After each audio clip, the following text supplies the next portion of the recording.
The difference between your ads winning or failing comes down to the decisions that you make on your account from day to day. All right. So what you need to learn is how to make actual statistically significant decisions that will benefit your ad account in the long run instead of making quick short-term emotional decisions just by eyeing out the data.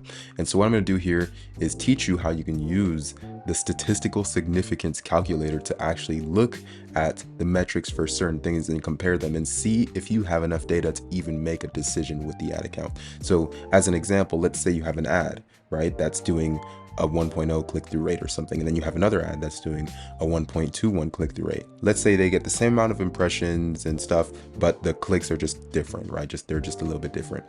The difference between those two are not usually for like the amount of impressions, unless it's a huge amount, is usually not going to be statistically significant enough for you to make a decision. All right. And so that's the thing. A lot of media buyers, a lot of people out there, they're making a lot of decisions just based on eyeing it and being like, okay, this click-through rate's higher, so this must be a better ad. But in reality, that might not be the case. You know, it might just be the case that due to random chance and variance, that those things are different. And so the only way to get over this is to just keep getting more data and just work off of data you have more of in the ad account. So I'm just going to teach you how to do that and how to use the statistical significance calculator to actually make sound decisions in your ad account. So let's go ahead and jump to my screen where I can show you how this whole thing works. All right, so what you want to do is go ahead and open just a new Chrome tab, and you just want to search up statistical significance calculator, just like this. The one I like is this bottom one right here, Qualtrics, I think it's called.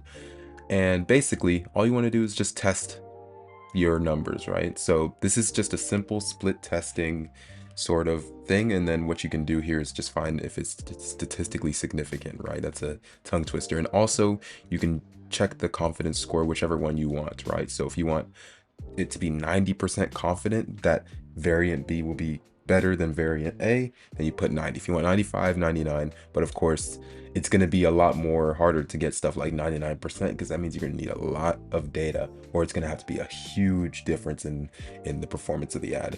So just as an example, let's say you have, you know, you can change this to whatever. So this says visitors, this says conversions, you can do whatever you want, right? But for this, let's say we get a landing page, right? And it gets 100 visitors. And then, so both of them get 100 visitors. Let's say you could even make it where one gets like 200 or 300 visitors. It doesn't really matter, because it's just going to take the ratio. It's going to do the calculation for you. So you don't even really need to worry about that part. But if you just want to make sure that one is actually doing better than the other, so like what you want to do is put the number. So let's say you get 100 landing page visitors and 15% opt-in, so 15 conversions, right? And then another one where we get 50, right? And then you do a 95% confidence score. So because so many people opted in on this landing page, it's really significant, right? They're 95% sure that B will do better.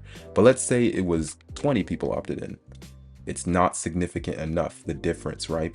And you can even go and let's say it's 200 visitors, but you get 40. So basically the same ratio, but it's just a higher number, the same reason, right? You're going to end up basically having to worry about making sure that these things are significant when you're making the decisions, or else you're going to end up making a bunch of decisions in your ad account that you didn't even have enough data to actually justify. And then you're going to end up in the long term wondering like, oh, why didn't this work, right?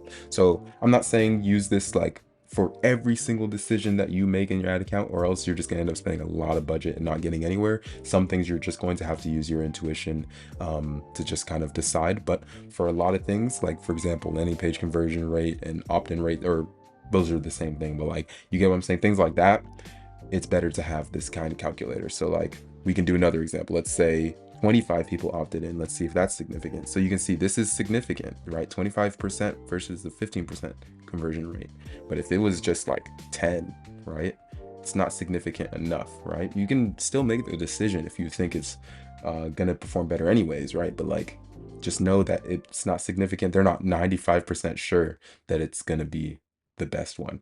And then you can change the confidence score here so that it's different as well if you need to. So like, you can play with that and see if 90% confidence works for you.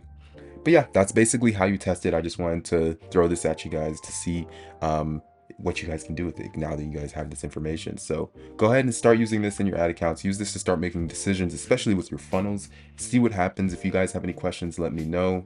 Just send me a DM or something and I'll get back to you. So yeah.